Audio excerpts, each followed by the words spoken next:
are you able to give your fullest attention to the doing, or are you so consumed by the desired outcome that you create continuous stress in the doing of it?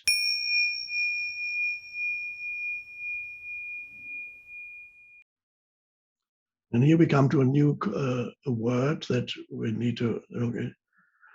It is a shameful matter to be poor and humble when the way prevails in the state. Equally, it is a shameful matter to be rich and noble when the way falls into disuse in the state. Here, Confucius uses the term the way, which in Chinese, of course, is the Dao, the Dao. Now, the Dao Confucius doesn't mention it very often. The Dao, of course, is that which cannot be named or explained. And yet I'm attempting to do it right now. The Dao is that which the organizing intelligence, the intelligence that underlies all physical or other phenomena, that underlie the entire world, something that is transcendent to the appearances, that is beyond appearances, but it is that which always brings things back into balance and harmony. It's an underlying vast intelligence, the Tao, which emanates, as I say it emanates from God, and God is the ultimate source of everything. So the Tao emanates, and the Tao underlies everything. It's the intelligence behind phenomena. It exists in many. It's called different things in different traditions. Well, one could say, you could say, in Christianity, it could be the Holy Spirit that is there. You have it in Egypt, in ancient Egypt. They have a beautiful personification, a visual, pictorial personification of that very thing, the underlying principle behind things. The goddess called Maat, M-A-A-T, Maat in ancient Egypt. And I've shown you here, I think it might still be on my iPad, the pictorial representation of it. Oops.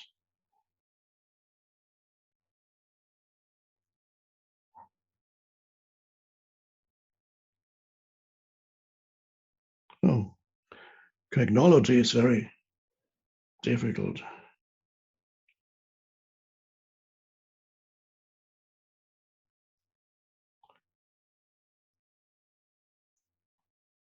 Oh yeah.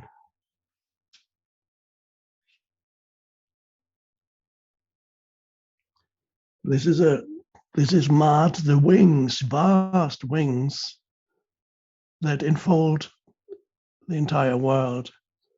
This is what protects the entire world from destruction and collapsing. So this is the organizing intelligence, the intelligence, it limits it when you call it intelligence. You can say it's the love behind it all that holds it together. That's Maat, the wings represent that power. That's the Tao. And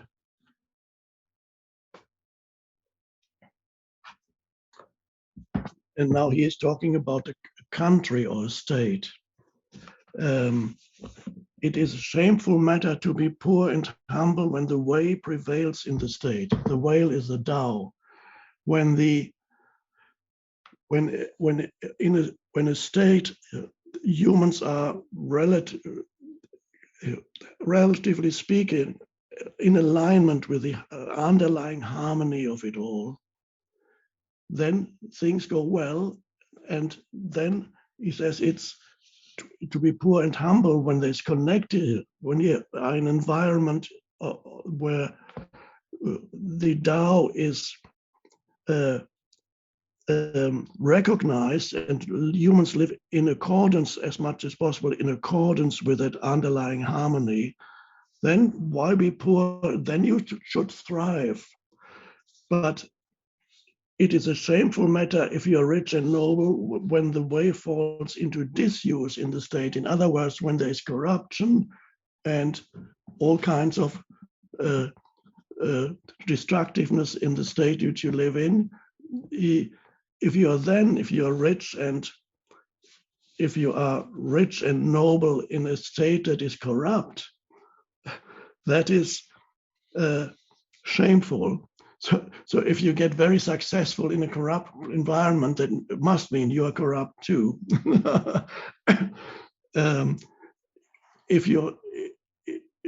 But you should be successful in a state where that is more aligned with the Tao. Then there's no reason to be poor. Again, there's nothing wrong with being poor, but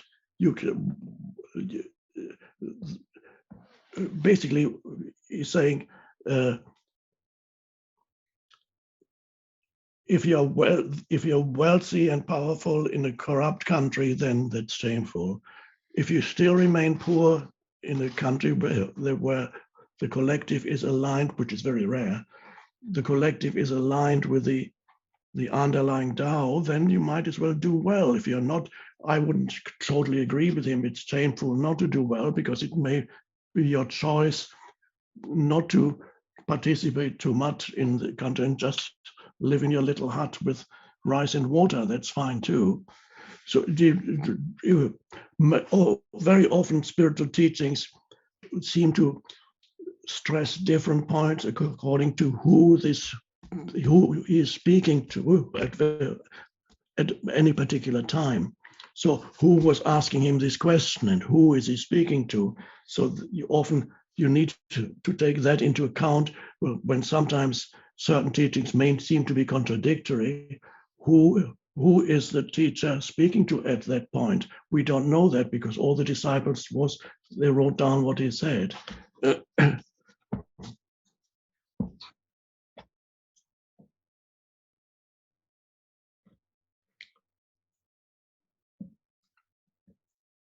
And again, the teachings of Confucius are very much to do with using your life here as the spiritual practice. He's not very much in favor of totally withdrawing from society and just being in meditation and becoming a hermit. You learn more. Interacting with other humans is the most important element of your spiritual practice. And basically, the teaching is to use your interaction in society with other humans, with your next of kin, and etc., everybody, as spiritual practice. That's and beyond that, he does not talk about metaphysical things. He does not talk about, as I said, doesn't talk about God. And here, when somebody asked him, Shilu asked how the spirits of the dead and the gods should be served. The master said, you are not able even to serve man. How can you serve the spirits? And then somebody asked him, may I ask about death? And the master says, you do not understand even life. How can you understand death? So he doesn't get into how to serve the spirits or the gods. Serve man. You learn through your interaction with other humans, not some otherworldly thing, and think that if you practice sacrifices to the gods, you're a superior human being, and nothing changes in your interaction with your fellow human beings. So what the criterion for inner change is your interaction with other human beings. That's the ground for practice. That's Confucius. Um, it's not otherworldly at all. It's using this world in order to become more conscious, a fully developed human being.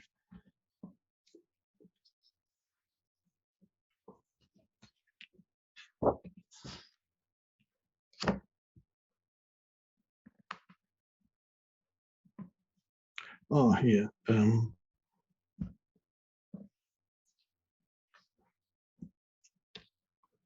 Again, this looks a bit complicated, but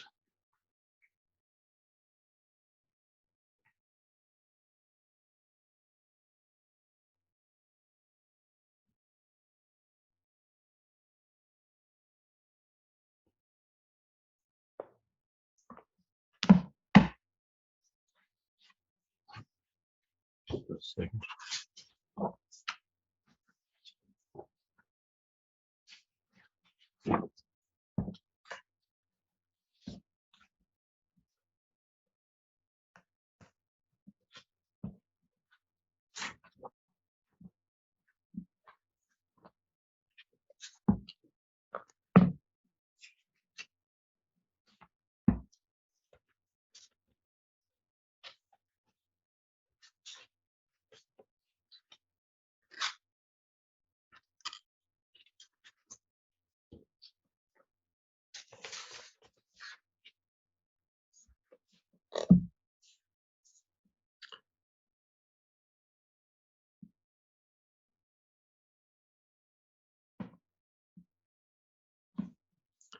Somebody asks him about benevolence again.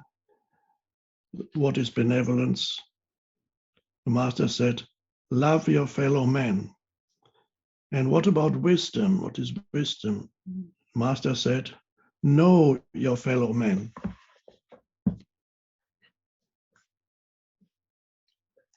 Love your fellow man, that's benevolence. Know your fellow man is wisdom. I wouldn't use wisdom, it's practical intelligence again. So you love the other, the human, because if you recognize that in them that is beyond the merely human, the being beyond the human, as I put it, because you recognize the being beyond the human that you are as consciousness right now. But you also, you know the other on the level of their personality also. You can see, for example, the conditioning of their personality. You recognize, for example, that perhaps maybe this person is dishonest and wants to cheat you, and you recognize the conditioning in the other. You see it. That's you know him as a person, but you still love him as the being beyond the person. You can have the two levels. You don't become totally naive when you're in a state of loving kindness to other human beings, and then you get taken in by everybody who wants to manipulate you or use you for their own egoic purposes. Say, oh, yes, yes. You're not naive when you love. You know the difference between the conditioning that operates in the other as the person and that which is beyond the person, which is maybe latent. The other doesn't know it in him or herself, but you can sense it in the other. That's the loving kind. In that sense, even if somebody wants to defraud you of, you can still be in that state of benevolence towards that person. But you recognize, you see the conditioning of the personality, which may be quite obnoxious. Many personalities are really obnoxious and toxic. But don't confuse that with the essence of the so-called other. And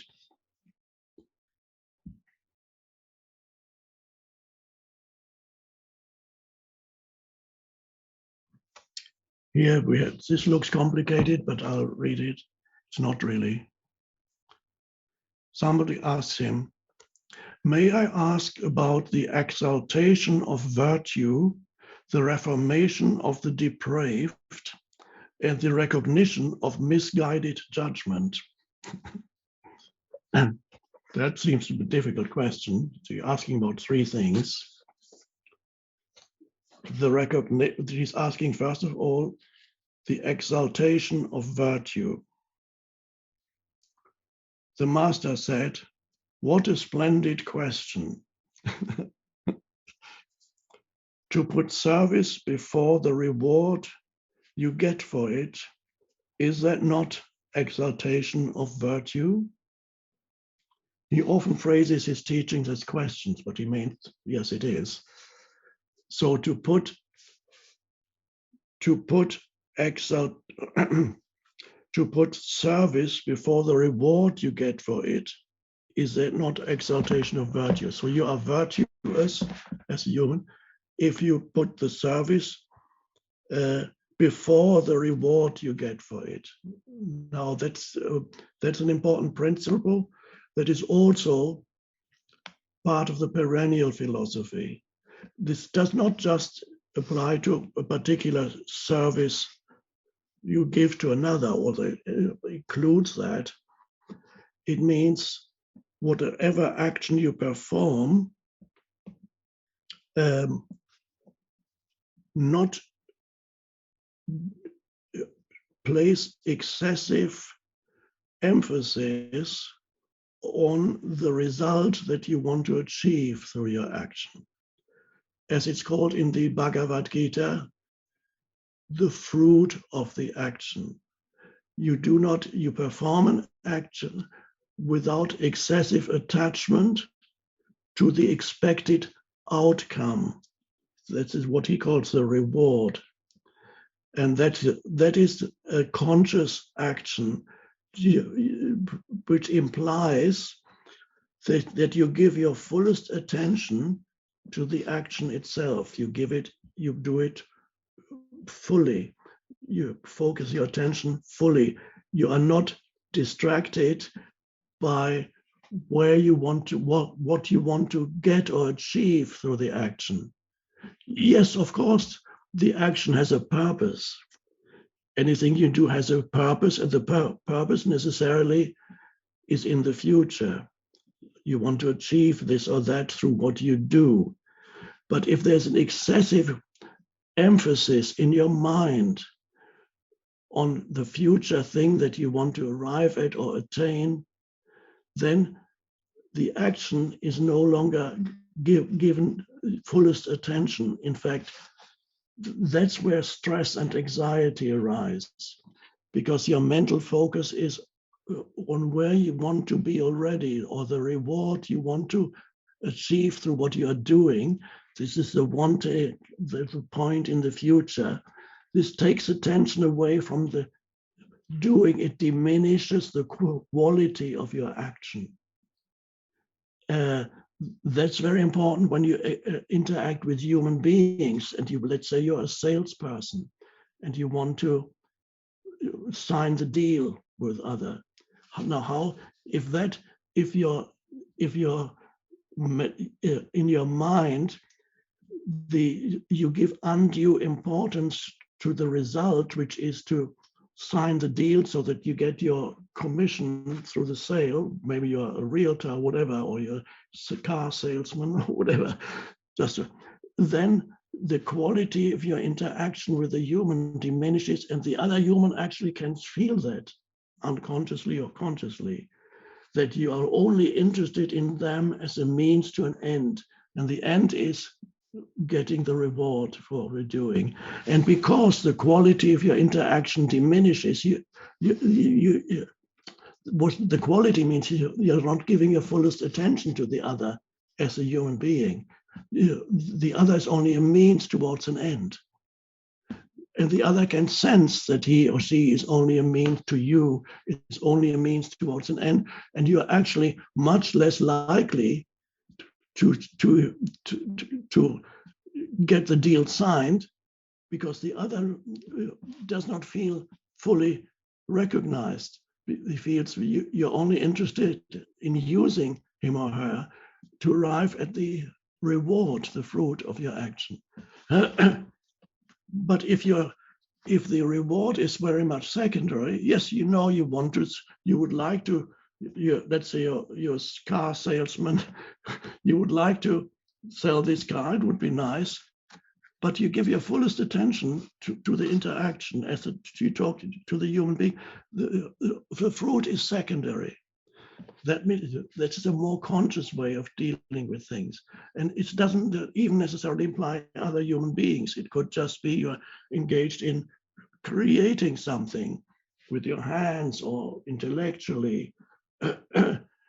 Are you able to give your fullest attention to the doing, or are you so consumed by the desired outcome that you create continuous stress in the doing of it?